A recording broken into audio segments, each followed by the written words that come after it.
us off here. Okay. Welcome, everyone. This is Hoppy Thoughts. My name is Chet. And I'm Will. And this is Will, yes. To kind of get ourselves in the door here, we're going to focus on the topic for the first 5 minutes, the lubrication of the hour. Will, if you want to go ahead. Yeah. Again, I did the same thing as last week. Went to Liquor Barn, went to the import beer section. Now, I bought 2 6-packs this time, to prep for future episodes. But this beer caught my eye. In the import beer section, it's mostly German beer. I mean, that should surprise no one. And then I saw this one out of the corner of my eye. It's from the Czech Republic. I was going to say Czechoslovakia. That is not correct. That no longer exist. Yeah, the Czech gone. Republic. There's really nothing of note on these beers. It doesn't talk to you about the culture or the Czech people. I think it's the Chechvar branded beer. And on the box it says that it's proudly owned by the government of the Czech Republic. So this is a beer of the people. And God bless, we are people. Yeah, it looks good. It's got good branding. I'll give it that. Yeah, the top part is nice. It I love the little nice. castle on the front. I think it's done really well, actually. Czech lager, owned by the Czech Republic, 5% alcohol. Best Buy, I love they put the Best Buy date, December of this year. It definitely feels like, I mean, maybe they have like labeling specific for imports. Oh, it's stinky like a Corona. Oh, is it really? It's a little stinky. It's got a little malt to it. Yeah. I think that's malt. I'm making that up probably, but While you're opening that, I wanted to get through 2 quick things before we get into the meat and potatoes of this bad boy. yeah, go ahead.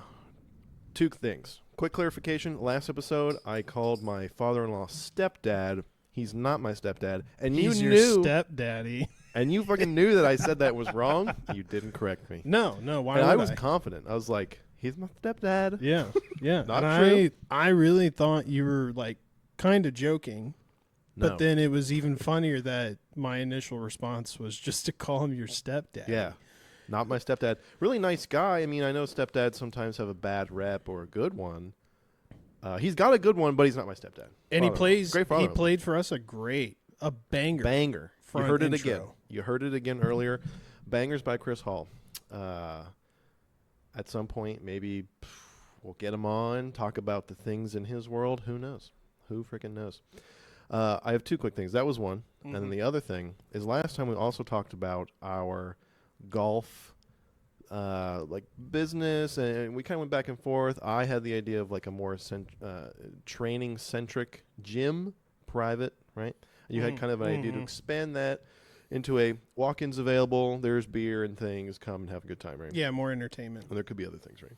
I ran the numbers on the private membership side of it, and I don't think it's possible. I literally don't think the numbers add up. I think any gym like that you might see doesn't make money. They're losing money. They will never make money. It would not surprise me. I just don't think that you get enough personnel coming through. Like, you just don't have enough patrons. I found that you constantly run into this, this triad of issue. Number one, you're making most of your revenue off of memberships, right? You might be selling small things, like maybe you're selling T-shirts and things like that, but that is relatively minimal in comparison to your main income source, which is the memberships. But if you have 2, 3, 5 simulators, it doesn't matter. The amount of available time on those simulators will never be enough to host enough memberships. That's a good point. For example, I had the idea of let's try 3, right? 3 simulators. You're open for 12 hours a day, 8 a.m., 8 p.m. Realistically, you'd probably have people there for 60% of the time, 4 hours in the morning, 4 hours at night, and then maybe some people come in the middle of the day. Doesn't really matter. Yeah. But if your members went 2 times a week, it's pretty average. I mean, if you're like a golfer that's going out for that, you might come twice a week. Doesn't matter if you went once a week. For 3 simulators, your members are booking constantly. You can only support per year like 40 memberships. What? 40 memberships, 40. So what's that? Which is like nothing. Well, I mean, okay, so like 40 memberships, 12 months. What's your membership price? Yeah, I would say the average membership price for something that is competitive enough to take people away from country clubs but more private, so it's like a Topgolf Plus type of thing, right? I'm thinking like $100 a month is probably an applicable price point for the, and that's kind of the average. You might have tiers and price structures and things like that, but $100 per member, that's $4,000 per month times 12, $48,000. That's just not enough to even keep the fucking lights on. And then you might say, well, more simulators, more things like that. Your costs go up, your overhead. You might need 1, 2 employees. It will never be enough. You need 400, 500 members to be like deep into the green. And at that point, you're just banking on the idea that these things exist. People are getting memberships and they're just never coming. Yeah, which is not a good business. Yeah, you definitely have to. And this is what I was kind of the point I was trying to make last week, which was like, you really need to have multiple streams of income from that one roof. It cannot just be the membership. You definitely have to have, and I don't think it needs to be like, oh yeah, I have fucking axe throwing with our golf simulators. I think that you just look for a round portfolio of, we have alcohol, maybe we have cigars on the side with a, like a lighter or a little carousel of lighters. You don't want to be tacky with it, but at the same time, you just have a little something of like, yeah, you know what? Let me sit right here on the lounge and have a cigar and have a nice little bourbon on the rocks. But I think that combined with, sure, you can have your memberships, but then tied to event specific. And I'm not talking like birthday party. I mean, I guess it could be birthday parties, but not like laser tag kind of, oh, you just get your own little rentable room on the side. Like, no, I really do think that it needs to have a certain caliber to it. It definitely does. But I think that roundness of it is really what's going to give you the stability of a business or a profitable business. I bet that's why the Studio 4 in town, their average membership is $400. Oh, that's a good point. Because the numbers don't make sense. Yeah, if your members are using the service, you're losing money. Literally don't have enough time in the day. Boatloads of money. Yeah. It's sad. And then I found that out on Thursday, and it bummed me out. It bummed me out. Because whenever you actually run the numbers, you're like, oh, shit, that's a horrible idea. It's the worst idea I've ever fucking had in my whole life. Yeah, that was not good. No. I mean, you know what? I'm not even going to say on paper, because on paper it's not a good idea. But in your brain, it's a good idea. It's cool. It feels like a great idea. It gets massive cool factor. It would be a cool thing, and it would be a cool job to have. Oh, for sure. I think it would be a cool business to own. It would. It really carries the cool street factor. But you're shaking hands with rich people, and getting to know them. And who knows what that introduces. Like, let's be honest. True. They have a lot more free time, I feel like. Get to know senators and important people. Who knows? Okay, great. Well, we have a great show planned for you guys today. I have a beautiful topic. It's funny enough, I've been running this topic kind of around our friend group, and, no one has any clue. Which it makes me really excited. This segment I've aptly named, Look, Mom, I'm Using My Degree. And a little bit of a foundation before this, I have a master's in microbiology and cell molecular biology from the lovely university, Oklahoma State University. And I learned a lot of things there. But here we go. As an adulthood, I think 80 to 90% of the people out there don't use their degree. And God damn it, today, I'm fucking using it. So I'm in that 80 to 90%. Look, Mom, everyone doesn't use their degree. I mean, that it's is literally true. Just no one uses it. That's true. It gets you a lot of soft skills, sure. Yes, and so I did my research, published some papers. I was a environmental microbiologist. Mm-hmm. There's really two camps. There's the people who are really interested in pathogens, things that are going to want to kill you. Boring. So boring. Snooze. Take antibiotics. We've already solved that. Mm-hmm. But people still think there's things to learn. There's lots of things to learn, to be honest. I heard penicillin makes you weak. I haven't heard that. Where'd you hear that from? I made that up. You heard that from the inner monologue of your brain. It felt best to apply that penicillin makes you weak. Okay. Penicillin is kind of like, in my opinion, the opposite of penicillin is like rubbing dirt into it. Okay, sure. I'm in the camp of you rub dirt into it. Okay. There may be an argument to be made that you hurt yourself. Oh yeah, you're burned. My burns. You're burned from your uncovered, cool unkept. Dirt right in it. Dirt right into it. There might be oil probably. There might be an argument to be made that penicillin comes from fungus, from fungi. that like there's fungus in the dirt, but it's a very specific fungus. That's so a reach. That's a reach. What a farce. Anyway, my master's in interests were in environmental microbiology, which very few people are interested in, funny enough. That is the minority of microbiologists. At that time, I wanted to be a hero, and I wanted to get rid of all the oil pollution on the planet, especially when the oil is in very specific places that have no, funny enough, I'm saying this out loud, have no specific use for humanity. Let me describe to you what that means. You think of an oil spill, it's the Gulf of Mexico. Yeah, BP. It's BP. It's a BP oil spill. That's maybe you, BP. Maybe it's in the countryside, right? But there's crops and things nearby and whatever else, right?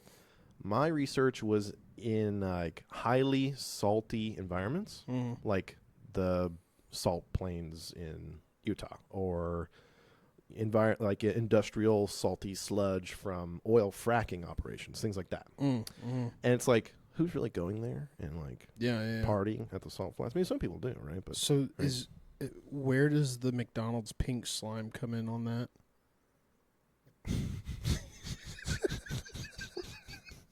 Was that a part of your degree? Was there a chapter for McDonald's pink slime oil? Is that what you think of when you think of microbiology? You think of pink? I mean, honestly, tell me what that is. Tell me what that is. Pink slime. It's a byproduct of meat. Yeah, it's just blended up animal. Yeah. It's basically making peanut butter out of an animal. Yeah. Honestly, you blend them so much that they just become one thing. The pink slime. I like pink. I mean, I like pink slime. I like chicken nuggets. You got something against chicken nuggets? I mean, chicken nuggets fuel this fucking nation, bro. They're okay. They're okay. It's only a matter of time till like our MREs to feed our soldiers are full of chicken nuggets and like barbecue sauce. I feel like when I eat chicken nuggets, as soon as I get done eating, and honestly, McDonald's in general, as soon as I get done eating it, I'm like, it feels so I regret bad eating that. I'm sad. You know what? Kind of sad about eating. Funny enough, I've been going to Taco Bell recently. Yeah. I've like really have not gone there in my life. Been going to Taco Bell recently. Yeah. Do you feel that way? No, I've been feeling great. It empowers me. Taco Bell is good. I good. can run a marathon after I eat a taco. Their little cantina section, I fuck with it. I fuck with the cantina section. It's a little, instead of like what we used to do in high school is go up to the front counter and piss off the workers by putting the 25-cent quarter. As if a quarter's worth anything. That was a charity thing. Right? Yes, the 25-cent in the little tray dish, right? You just slide the quarter all the way down. And you get a burrito. You do that 3 times, and they're like, "Okay, you have to stop." You figured out the game. Congrats, but it is for a charity. So we just keep having to make high schoolers burritos at midnight. You're like you got it on a string. You're like trying to pull it back up and reuse the same quarter. Around. Yeah, exactly. What charity was that? Because like McDonald's had Ronald McDonald House. Taco Bell had like what was it? Immigration. I really have no. I don't know. It's like Taco Bell themed. Like I don't know what it would be. It's probably just some sick kid type of thing. Oh, definitely. There's lots of those. Definitely. I mean, those kids need money. Anyway, microbiology. It's an important part of our world, and every person I've gone around to, I introduce this whole segment by asking different people the tree of life. Now, really get yourself back to when you were in 6th, 7th, 8th grade. You're in science class, biology, whatever else. When you were learning about the tree of life from a scholastic perspective, what do you think about when you think of tree of life?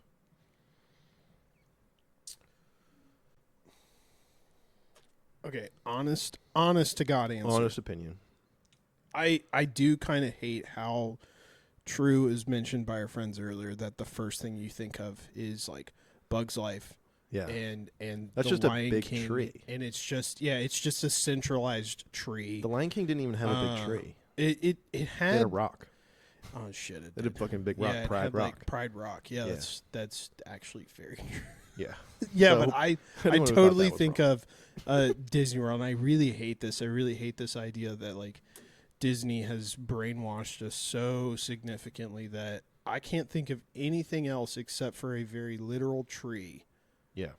is what I imagine. Like and I want there to be a circle around it, you know, and Okay. it's got different things Picturesque. lined around the circle for some reason. Yeah. It's something that you see when you take like too much ketamine and you're getting the ket hole. Yes. And you see the tree of life. You're like, oh my Yeah, God. you're deep in the But you're cave getting hole. sucked You down. just really are like, where am I in the tree of life? Okay. But I will say that this is my contribution to. I think that the tree of life is made of mahogany. I think that it's a mahogany tree for some reason. Gun to your head, do you think you can pick out a mahogany tree? You know what I feel like Against this is? 10 trees. Gun to your head. Which one is the mahogany tree, Chet? Dude, dead. Dead. I can tell you the ones bullet. that aren't mahogany. Maybe let's start there. Maybe if they're not Okay. all difficult, right? I'd be like, Okay. that's not mahogany. That's not mahogany. That's not mahogany. How would you know it's a tree? I mean, you if it's know, like a fucking magnolia tree, I'm definitely gonna know. okay, right. But You it's just know? like it's brown on the inside, but guess what? All of them are brown on the outside. How do you know which one's mahogany? Do you tap it? Yeah, I Do mean, you like listen to I think it? I need a field test. It's a denser wood, so I feel like you could definitely feel the trees and start to, okay, pine, piece of shit tree. Sure. It's fucking so much bark, you Yeah. know? And then you move along. I feel like you could pick out mahogany in a lineup. Okay. So you're thinking of mahogany tree, aura of holiness around Yeah, it smells perhaps. good. You ever seen those like little incense videos where it's like yeah. it's like a somebody's got like a little sand bed and they put like yeah. a little imprint in there, like Yeah. a little mold, Mhm. right? And then they push like these like little wood. It's not ash, but it's like wood chips. it's like shavings. It's very fine. Uh-huh. I know what you're talking about. And then they like light it, yeah. and it smells good, and it has a little single trail Oh, of it's so smoke nice off of to it. look at. Yeah. I just feel like that's what So you're going to burn down the tree of life? No. I just feel like that's what they use. They use the tree of life for those. Oh, They, like, okay. come They on, they're take like, off small bits and pieces Yeah, of this yeah, yeah. magical tree of life. Well, I'll tell you what the tree of life from this context really means. You're a human. We came from apes, bonobos, Mhm. chimpanzees. Mhm. Those things came from, whatever else, right? Mm. Who knows what they came from? The tree of life describes our lineage, our evolution as a species. And every single species on the planet, its own lineage. So Right. wait, before you continue, was the tree of life a concept that was determined before Darwin or then after? Evolution, it was all during. Like, evolution before Darwin didn't really exist. Mhm. There was a version of evolution which is not correct, and some people think this. There's a version of evolution. It has its own name, I just don't remember what it is, where the classic example is if a giraffe stretches its neck over its lifetime as hard as it can to get the highest highest leaves on the trees, over the course of time, its neck will get longer. Its children will then have longer necks Yeah. to then, I don't know, improve their Yeah, livelihood. ability to reach. That's like the exact fucking opposite of evolution.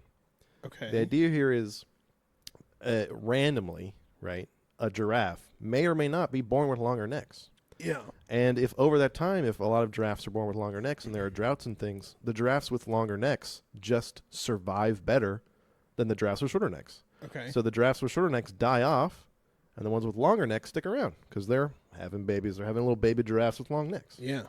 So that's evolution. It's just random fucking chance based on the pressures from the environment. Okay. So the tree of life, it's the reason why they call it tree of life, because there's so many different animals, creatures, amoeba, protists, monkeys, insects. There's so many different things on this planet, and it's such a branched structure. You can take all those branches and bring them into a visual diagram called a tree, the tree of life.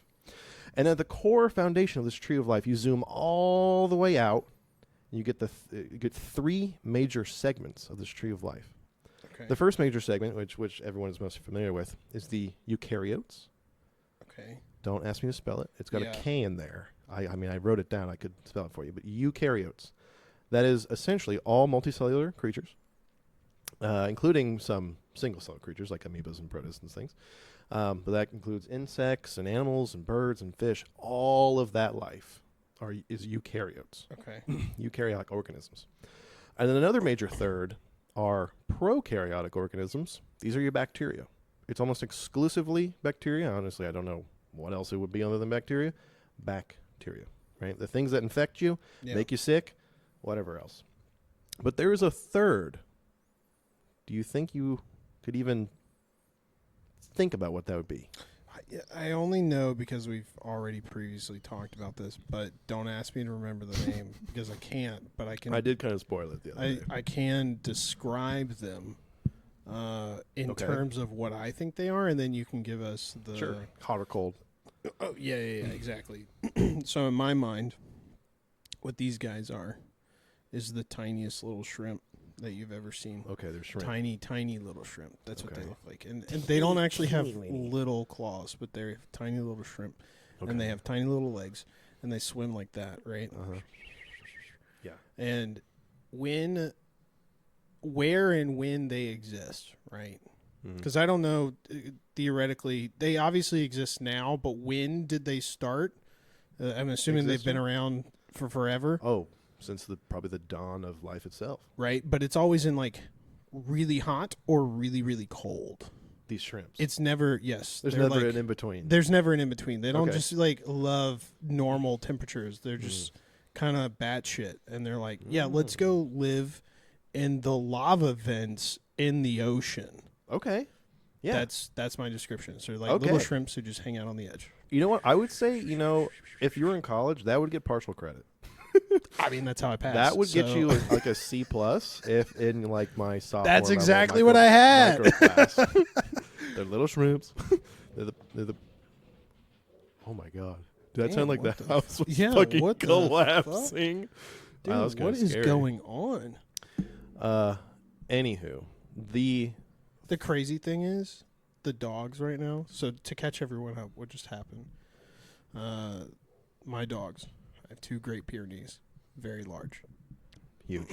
Something just walked by the front of the house. Did nothing else. Probably are just minding their own business, taking an evening stroll because they worked, in their 12-hour job. And they walked past a singular house that had 2 dogs, treat them like criminals. And my dogs just fought to get to the window down the hallway. And it sounded kind of horrific, no lie.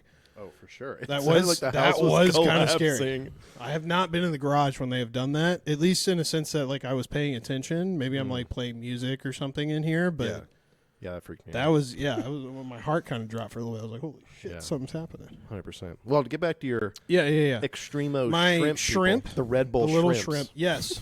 Yeah. They're down there with their people. dirt bikes. They're they're just ramping from one side of the lava vent to the other. Yeah, exactly. These hardcore motherfuckers. Well, I mean, like I said, that's close enough for me to give you a C+. Okay. So the tree of life consists of 3 major categories: eukaryotes, prokaryotic organisms, and archaea. Archaea. Archaea. Those classic microbiologists putting a bunch of vowels at the end. Archaea. And now you may have heard this is where the Kia boys are from. What are Kia boys? You don't know what the Kia boys are? Oh, the people that steal Kias? Yeah. Oh, I think you're talking about like the Island Kia boys. Those fucking schmucks. No, the Kia boys with like I don't even think they use flippers. They just like use their I don't know. They push a code to the Kias. Yeah, they put a USB in somewhere. Anyway, archaea. You probably have heard of them from their extreme nature. I do think. Archaea are, I guess, more like bacteria than they are humans. I mean, that's for sure. They are single-celled microorganisms. They're actually slightly smaller than bacteria. And I don't know if bacteria are pretty fucking small. Yeah, these are tiny. Smaller than them. They're tiny on average. And I can't see well. No, you're wearing your glasses right now. Without glasses, you certainly wouldn't be able to see. Yeah, no, barely. Archaea do live in normal places. Amongst bacteria and other things. They live in normal places. Those guys are lame. But you really only have heard of the real celebrities, which are the ones that live in fucking crazy places, right? Mm-hmm. Some of the most notable places, and here are the major categories. Archaea are branched into 5, I would say, major categories. There's more, but 5 major ones. The thermophiles, they're called philes, like, like the P word. Philes. They really like these places. Thermophiles, you can guess what that is. They love to live in hot places. And you might think, oh, the desert's hot. It's 120 degrees. They live nearest to thermal vents in the bottom of the ocean. Yeah. One of my good examples here is a archaea by the name of Pyrolobus fumarari. Fumarari, I think. There's 2 eyes at the end. That sounds like... It sounds like a hentai thing. It sounds like Ferrari. Yeah, kind of. Fumarari? Fumarari. But it sounds like it's... I don't know if it's like accentuated in my mind. I don't know. Well, Mr. Fumarari can only live in 90-degree Celsius water, which is just below boiling. Just below boiling. Yeah. It's, I guess its preferred temperature is like 200 degrees Celsius, which is like so incredibly boiling. It like is so hot. If you were in that temperature, you die probably instantly. It, when you autoclave things, you sterilize it by heating it up and, pushing a lot of pressurized air into the area. That's what an autoclave does. It's meant to sterilize medical instruments, clothes, media, glassware for the lab, et cetera, et cetera. That's where this guy grows. He's like, put me in the autoclave, bro. It will die if it's not that hot. These homies live at the bottom of the ocean next to these hydrothermal vents that are spilling out toxic, heavy metal-laden gas. And what they do, instead of eating tacos like we do, they which, if you ask my wife, I then put out heavy-laden metal gases. Yeah, you create the heavy metal gases. Yeah, I'm just a gas vent. These guys, to survive, they have a couple of really cool adaptations. To survive that heat, what usually kills anything is your body just completely, literally falls apart. Like, the heat splits every bond you have in your atoms in your body. So you would just become slime. You would literally just become goop. You're just slime. But these guys have certain mutations that allow their proteins and other, membranes and structures just to stay together through the fucking heat. Yeah. They're just hyperlinked together where no amount of heat or pressure can break them apart. I think their coolest thing is they have a metabolism called, keep up with me, chemolithoautotrophy. I'm not going to break that down. I've lost you. I'm not going to break that down because it's not worth the time. Chemolithoautotrophy. You know what? I dig it. What this means is that they breathe. We breathe oxygen. They breathe fucking metal. They're literally breathing fucking iron and sulfur down the bottom of the ocean. And what they're doing is taking any oxygen dissolved in the water and taking their waste products, giving it to oxygen so it can become water. Fascinating. These guys are down there fucking sucking in the heavy metals. Yeah, having a great time. They probably are fucking skateboarding and dirt biking across these hydrothermal vents, man. 100%. Just a quarter mile half pipe. Yeah. Just down there sucking in gases. Exactly. That's crazy, actually. Yeah. What's so fun about environmental microbiology is that you find these very rare, interesting organisms in the dark depths of the planet. Yeah. And they have very interesting molecular tools, right, for them to stay alive. In this example, they have one of the most heat-tolerant this kind of sounds like Mississippi. How? Heat-tolerant people are sucking in gases. Heavy metals is everywhere. Heavy metals. I mean, for any of the folks in Mississippi, have you ever heard about the red algae? Oh, yeah. Heard about the red algae. It's just an excessive environment. It's hot as hell down there all the fucking 100%. Time. It's December and it's 86. So hot. Kill God me. Bless. Well, these guys would love it down there.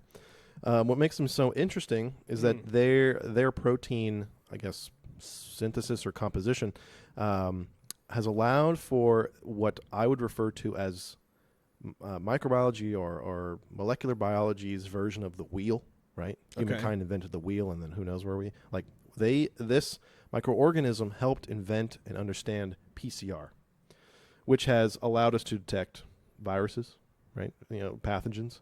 It allows us to do all sorts of different research on organisms.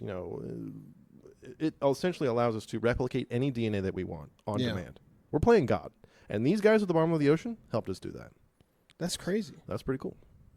When was that determined? PCR was founded in the 70s. That's when a lot of these organisms were founded. Like some of these organisms are found near Yellowstone, where they're near the hot springs. Right? Yo, who is the nerd that figured that out? Who is down there at the bottom of the ocean I know there's stuff that Look at that little shrimp doing a backflip on a motorcycle on a vent, bro. That guy's sick. To make a lot of money. Yeah. They also are key species in astrobiology, so finding life on other planets. If these guys can live in crazy scenarios, right? Maybe they're on Jupiter in the high pressure, fucking places that exist out there in the universe. Of the that's a gas planet, right? Or is that Yes. Saturn? That's I mean, it is technically a gas planet, but again, it's so big. I'm sure there's fucking solid ground there. yeah. Right. Anyway, so that's one major category: thermophiles. The next one is psychrophiles. See, they love the opposite. They love the ice. They love cold places. They live in the Arctic in extremely cold places. And again, it's not like they're in stasis, like you put something in the fridge so it doesn't rot, right? They're not in stasis. They are thriving in negative whatever degree water. That's why you can't drink the water. No, these guys will wake up and fucking come after you. Who knows? Yeah. Another category is the halophiles. This is what my papers and research was on. Halophiles love extremely salty environments. My organisms that I was working with, to compare, right? You've tasted the ocean. I think a lot of people have been to the ocean. They get it in their eyes and their mouth. They're like, ooh, salty. Right? Yeah. Wait, what was that? Can you do that again? Ooh, salty. Right? You get the little. If you get a margarita with salt, you understand it's salty. Right on the rim. Exactly, right on the rim, and it's too salty. The ocean, just for comparison, is around 3 to 3.5 salt percentage. Yeah. Weight to volume. These guys that I was working with, and a lot of the halophiles out there in the world, they live in 15% salt to 18. So what's the Red Sea? Dead Sea? That's the Dead Sea. The Dead Sea? That's the because saltiest no one can live there because it's too salty. No organism other than these guys. Oh, that's where they're at. These guys live in those places. That's crazy. So what else is like? I mean, maybe you'll know this, and maybe I'm cutting to the gist of the story. So just interrupt me if I am. But where else outside of the Dead Sea are there the saltiest bodies of water on the planet? The Utah Salt Plains. I think. Oh yeah. The big salt plains. There are very specific like islands and things that have somehow concentrated salt in like their lagoons. I guess. They live in very specific places. Some of these guys grow up to like 25% salt, which is hyper saturated with salt. It literally cannot have salt in it. Well, it like forms on the side. It'll all crystallize. Yeah. They live fucking on the salt crystals itself. It's wild. Crazy. It is absolutely wild. So they're just like in there like, yeah. Bro, Jeremy, do a backflip off that salt. You won't. Yeah, they're loving it. A fun kind of story back when I was, in research, I would make bacterial media that was hella salty. Dude, I would make a gallon and pour just like cups and cups of salt in it. It's crazy. I remember one time I made it. I sterilized it, and I came back in and I was like, I wonder how salty this is. Took a little dropper. Dangerous. A little bit on my tongue. A single drop on my tongue. I had to I almost puked. It was so it like made my whole body cringe. Do you remember like as a kid? I'll tell you exact experience that I think of when you do this. When you say you did this, the experience of a kid, you got strep throat. Okay. Your mom just force fed you fucking tomato soup and a grilled cheese, and you're like, this is the worst food I've ever gonna have with a strep throat. I kind of hate this. I want to die. Right? You get done eating that, your stomach's like, oh god, dude. Oh yeah. Yeah, and then your parents go, oh, your throat's still hurting, but you have to go to school tomorrow. Get in the kitchen, go gargle some salt water. Salt water, bro. The worst. Does that help? That is, I don't know. God. I never felt better doing it. No. And then it was just like, oh, it was horrible. Over it a was so sink. bad. I want to die. It always comes out your nose. It's never functional. No, not pleasant at all. That is why certain organisms die, because it's too fucking salty. That's why you do that, is to kill the bacteria, because they die because it's too salty. I just don't believe it. I don't. Let's just take a shot of fucking. Yeah, let me just drink a little here. That'll be just much better. There are two other major categories, and I'll go into kind of the last little bit of this. Okay. There are two additional categories: acidophiles, acidophiles. They love extremely acidic places. Acidic. And then what? Base. Yes, alkalophiles. Oh, okay. They love very I guess, basic alkaline places. Now, I don't know of many alkaline places, but from the acid point of view, there's many sulfuric, like hot pools. Like Yosemite is a sulfuric hot geyser area, whatever that's called. The geysers there, they love it there. They absolutely love it. I bet you the other guys live in a bottle of Tums. Boss, They're just they hanging out in the Tums. Maybe. It's like the secret of the Tums organization is that they got those guys hanging out in there. It's kind of like how glitter's made. Nobody really knows. Nobody knows that these guys are hanging out in a Tums bottle. That's really what takes down your acid reflux. These guys are in there like archaea. They're just little shrimp, remember? So they're just down there like. These guys, the ones that live in the acidic places, they oxidize sulfur into sulfuric acid. So they themselves are making the acid environment and just living in it. Imagine exactly. Remember, imagine if you relieve yourself and you just live in it, and that's your fucking home. Yeah, man. That's where these guys live. I'm just hanging out in here. That's where these guys live. What makes them able to withstand the acidic environment is that they load the inside of their cells with potassium ions, which helps regulate the amount of hydrogen ions that can enter their cells. So they're basically like on constant war with the acidic environment, which is from the massive abundance of hydrogen ions. So they're like, it's like just an equilibrium, right? Yeah. They just have to keep a lot of potassium ions in them, so the hydrogen ions, don't get in and hook them up.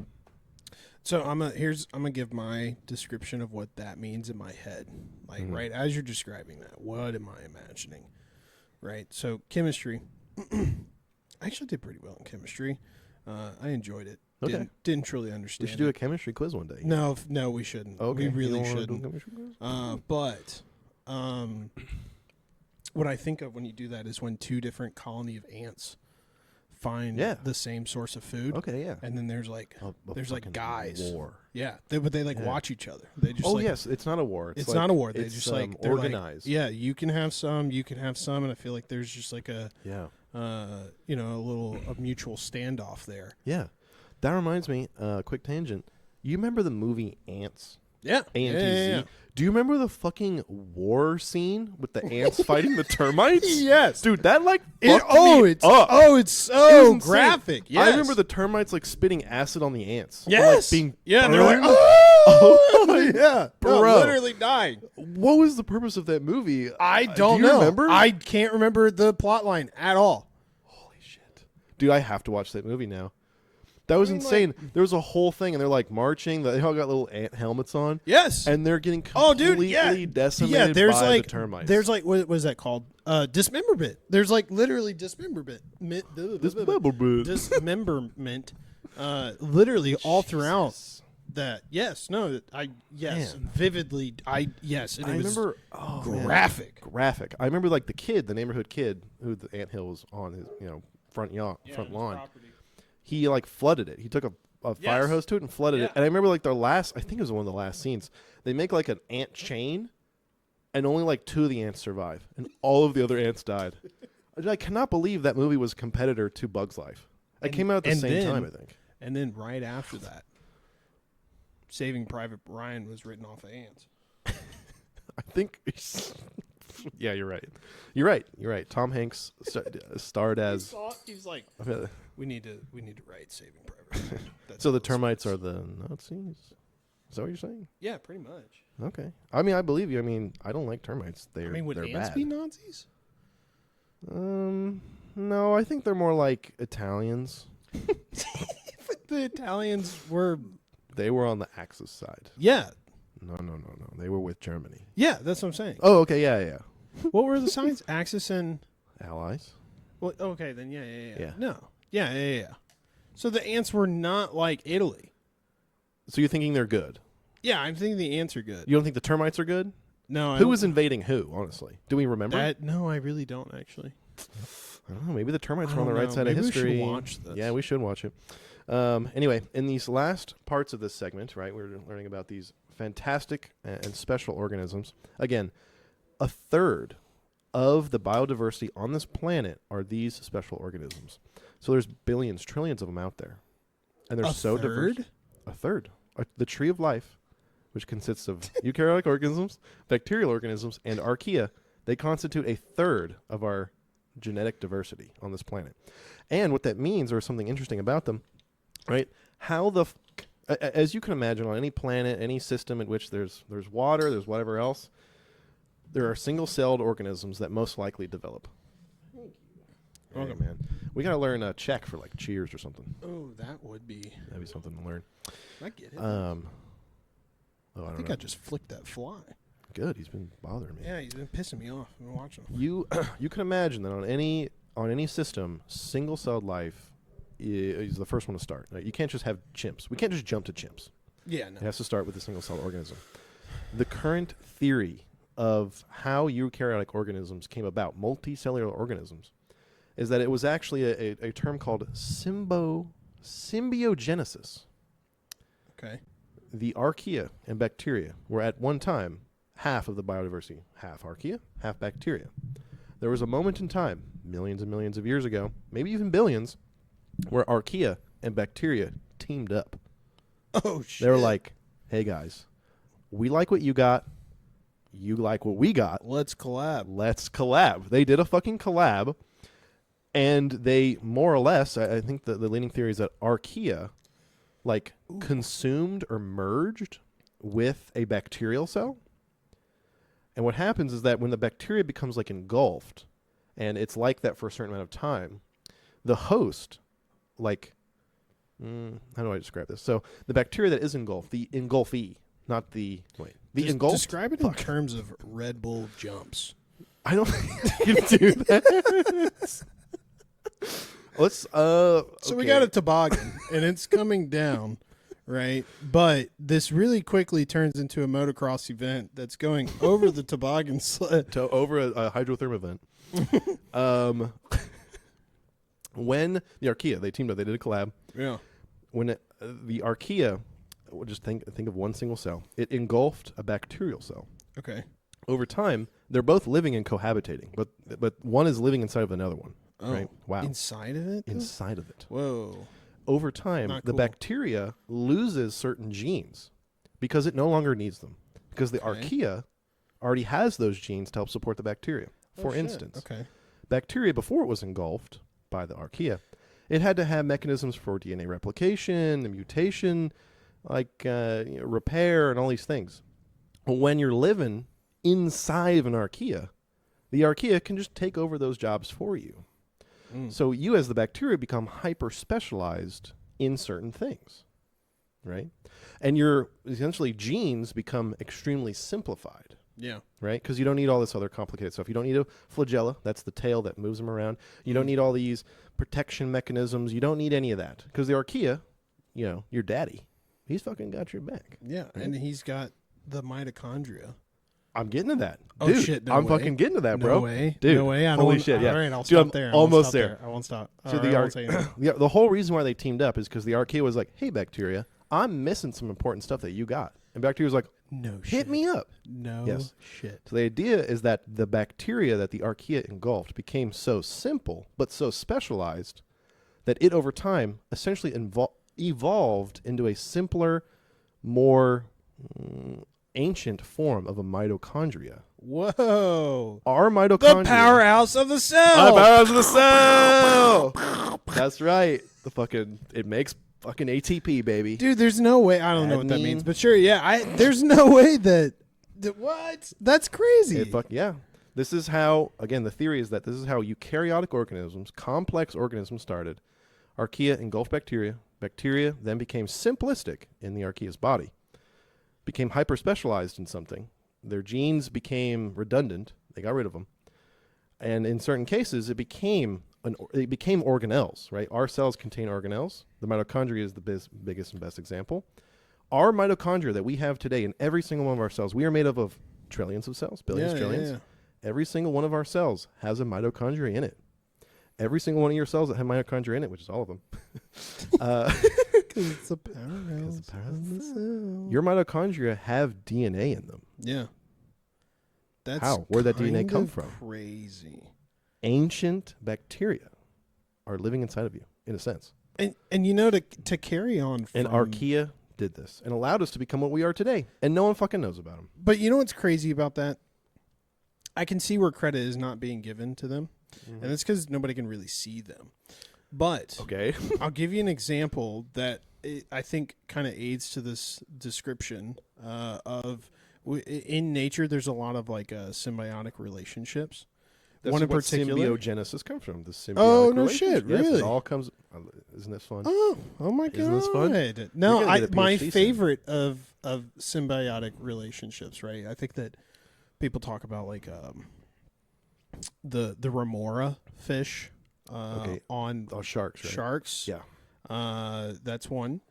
My favorite, though, getting away from that, which is I would say more of a classic example. My favorite is a pistol shrimp. No, I'm sorry, not a pistol shrimp. You got shrimp on the brain. No, I do have shrimp on the brain. Shit, what is that shrimp called? It doesn't matter. But in aquarium hobbyist world, there is a goby in a shrimp in a saltwater tank that will pair, and what they'll do is they'll dig a hole together, and they'll live in the hole together. And it's really sweet to watch. They just help each other. The fish will go in and dig it out, and you'll see the shrimp come along and try to clean them, because shrimp and other crustaceans are kind of known for cleaning. Yeah, cleaning it all up. Yeah. And in particular, they keep each other healthy. The shrimp is kind of like looking for a home. The goby provides it. The goby in turn gets cleaned from specifically the shrimp. And it's really neat. They sell them in pairs, or of course you can go and get them and hope that they pair. But yeah, that's really nice. incredible to watch. Incredible to watch, and just like your little home, $100. When organisms pair up, great things happen. Yeah. That's you and I, baby. We're Red paired Bull up events. here. Yeah, we. Red Bull events, baby. Red Bull events. Bull. Okay. With this last couple of moments, I wanted to do a quiz. Okay. Right. A few days back, I guess it's almost been a week to 10 days, we asked our wives, I asked his wife, he asked my wife, of some questions that we should get right, because we are great husbands and we know everything about our wives and everything about their families and everything about their interests. Or hell hath spurn. We don't even have to do the quiz. I know. Yeah, you know it. Yeah, I mean, you could write. I don't. You can write novels really of what she likes yeah, right now, Megan. Yeah, I know everything.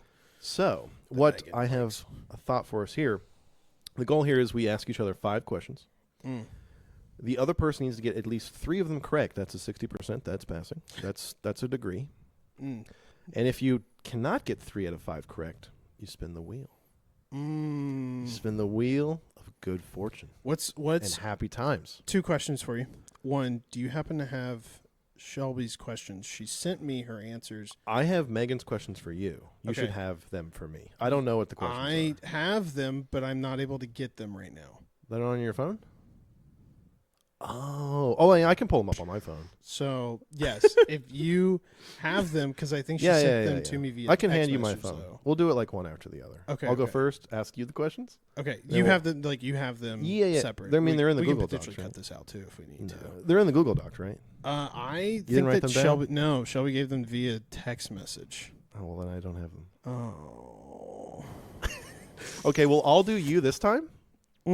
Okay. And then you can do me next time. Oh, dude, I don't want to be put. Oh no. Okay. All right, that's fair. That's fair. okay. That's fair. We'll have to think about this next time, and I'll pull them out of text message. But yes. Okay. Here we go. Are you ready, sir? Are you? Yes. Ready? Who is smarter than a 5th grader? If a 5th grader was married to your wife. Question number 1. Are we ready? Yeah. What country was Megan's mom born in? These are fucking hard, bro. 3. Okay. 3 out of 5 correct. Okay. Think of all the countries on the planet. There's like 270 of them. You have a 1 in 270 chance. Don't say hydrothermal events. A Red Bull event. No, I'm just kidding. No. Okay, so I know she. Oh, dude, I know she's. I know when she was writing this fucking question, she was just laughing, dude. Maybe. Because, okay, so she texted me these and she said, these aren't that hard. No way. Yeah. Okay, so her mom, they moved around. Her mom moved around multiple times. Where was she born? So she went to high school in Italy. Okay. I know that. So my You want a answer... hint? It's not Italy. Yeah, I know it's not Italy. Because Okay. they moved to Italy when she was younger. And I remember that because she was supposed to have, or maybe she did have, like a high school reunion or something recently, and that was in Italy. My heart tells me Germany. Okay. Is that your final answer? That's my final answer. So sorry, Chet. Fuck. You are incorrect about your wife's mother's birth country. She was born in the Netherlands, which is like kind of like not really a country. Oh, my God. It's close to Germany, I think. I think it's right next to it. Yeah. Yeah. So, unfortunately, you are 0 for 1 right now. Dude, you're fucking rolling your eyes. Okay, question number 2. You're going to love this one, dude. What color are the walls painted in the bedroom and basement of our house?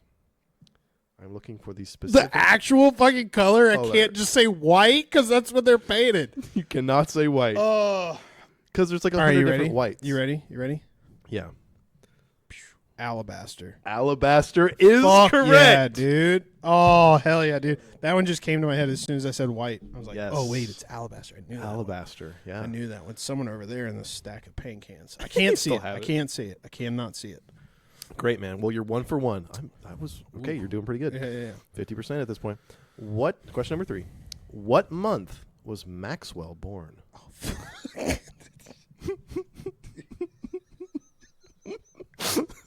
Easy. What month? You have a 1 in 12 chance. He's adopted, bro. We don't even know for certain. I can almost guarantee you she thought of like she was in touch with the breeders. Yeah, she or the was. people. And was Yeah, like, we "This got interviewed and Max is they born." were Yeah. like, we think it's this time. Hey, you need to fix your fence. What month of the year? When did we adopt him? That might help, yeah, for sure. Yeah, because he was like 3 months old. No, he was younger than that, like 10 weeks, I think. Yeah, I was going to say 6 to 8 usually is when people adopt them. 6 is maybe a little too young. I'm just gonna shoot from the hip, like February. Fuck, bro, that's so close. But unfortunately, not correct. What, It was March. Oh, dude, I was close. It was like was I feel like it was just shy of summertime that we got him. Because I remember when I drove up to Cincy, it was hot as hell. That lady made me drive. We paid X amount of money, and then I had to drive to go get him. I'm like, what's the relocation fee for then? You know? I guess you didn't keep your receipt. No. I was like, why am I driving 4 hours? This is ridiculous. Of March. Well, next time she quizzes you on these questions, you'll get them right? Because now you're gonna you have the learning opportunity, which is a punishment. I'm gonna mention these in passing, like in all the conversations upstairs. Later on. Be like, wow, we've had Max since March of. I won't say that one. Yeah. Okay. Question number 4. You're 2 for 1 here. Really coming down to the wire. I love the tension you're brewing on purpose. I'm okay. These are hard questions. Question number 4. What were the names of Megan's grandfathers? I know Mississippi. There's a lot of family value in family. I'm looking for 2 names. Megan's grandfathers. The father of her fathers. I'm gonna say William is one. That is correct. Okay, That is correct. You're 50% of the way there. I want to say that's her dad's dad is William. If there was extra credit, maybe that would be applicable, but there is none.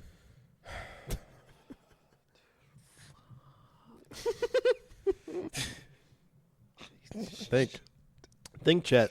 It's a simple name. I mean, it's. I know, yeah. It's a typical it's definitely more baby traditional. boomer white name. If William's not her dad's dad, though, then I'm screwed because. Gotta think of a Netherland name. No, I got to think of like, did they rename? Like, is her dad's name? So, like, is Ronald also her grandfather's name? I don't think it is. Yeah, who knows? I do. It's right here. Yeah, it's right there. Megan Megan knows. Megan knows. She's gonna remind me later on when I tell her I fucked this up. You got this, man. Concentrate. Do I need an answer? No. Shit, dude. Okay, so You got this. Okay. So William and Yes. Philip. Philip. Final answer? Yeah. Okay. Not Philip. Fuck. God damn it. Not Philip. What is it? It's Robert. Oh, dude, that's her dad. That's her mom's dad. Damn it, I knew that dude. I mean, maybe he went by like Bobby or something like that. No, Robbie? no. And I'm trying to remember her Damn. mom's brother, technically her uncle, I guess. Her uncle is William though. I'm pretty sure. So that's where I was like, dang, dude, like if he's like William the Second, William Jr., then. But I'm pretty sure because her dad's dad he was a superintendent, so he's like plastered around town. Because when he was superintendent, so like when they built the gymnasium at the school and all that other stuff, so they put all the names on there. Gotcha. But that sounds right. Well, unfortunately, what this means is that you cannot win. Well, give me the other. But we have one so more that we question. Yes, we have one last question that we're saving the other 5 for future episodes. Final question for the loss. What branch of the military were Megan's uncles and grandfathers in? Looking for one branch of the military. Damn it, dude! I know. You have a 1 in 5 chance. I know this one too. Air Force. Air Force, baby. Yeah, Air Force. That is correct. 3 for 2. I guess 2 for 3. Whatever. You got 2 correct, 3 incorrect. Unfortunately, that's not a passing grade. In fact, that's a 40%. It's not a C+. Where I come from, that means you have to spin the wheel. The wheel of Punishment. Ooh, punishment. You see, guys, I have this wheel. I bought it on the internet. It's crazy what you can buy on the internet. You can just buy wheels. To give some context about what's on this wheel, some things are repeated twice because I couldn't come up with enough punishments. Malort, take a shot of Malort, Ew, a fantastic northern staple. Make me smoke a cigarette. That sounds terrible. You can take a shot of hot sauce. That's a good one. You can also do getting tased is probably. I mean, that's a bad. Oh, dude. That's a bad one too. So Tased where? I mean, wherever you'd like. I guess. All right, but I'm you gonna gotta get spin tased. it. I'm gonna spin it like this so that Yeah, camera can see it. And here, let me move this. So we're not just trying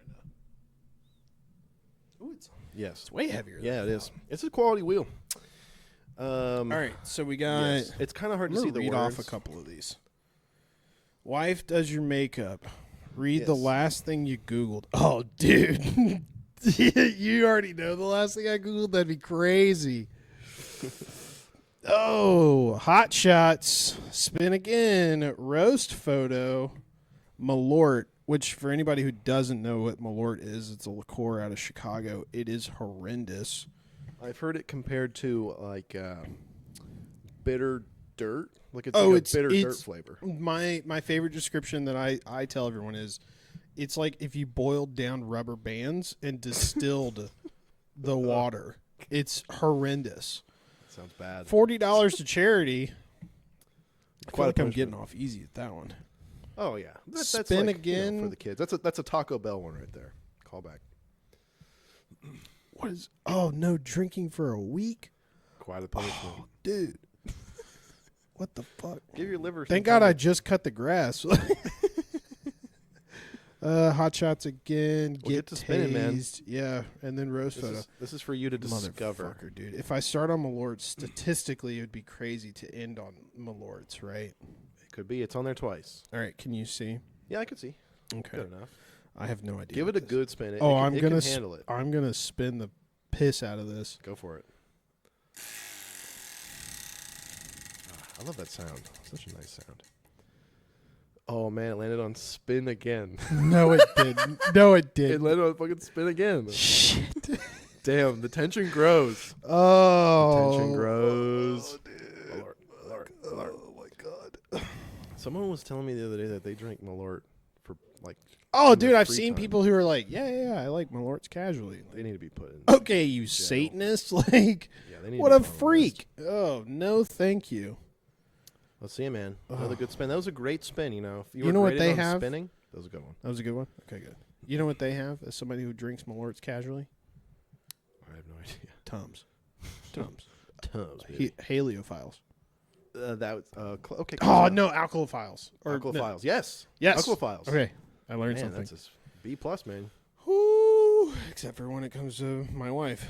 Go.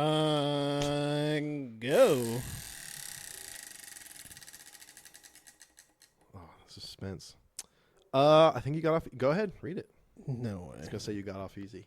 Roast photo. Roast photo. What does that even mean? Like, The idea with this you're gonna, punishment? put it in like 0.5 and zoom in on my nose? No, the idea with this one is that Megan finds an embarrassing photo of you, sends it to me. We post it on Instagram, and all of our friends go crazy. I know for you there are some bad photos. So, I don't even want to say anything because I know, like, I'm immediately thinking of one that I don't want out there that I know exists is it out you there. in the dress? No. Oh, it's a different one. It's a different one. Okay, well, imagine Megan will go easy on you because you did get 2 out of the 3 correct. I mean, you didn't do that too bad. No.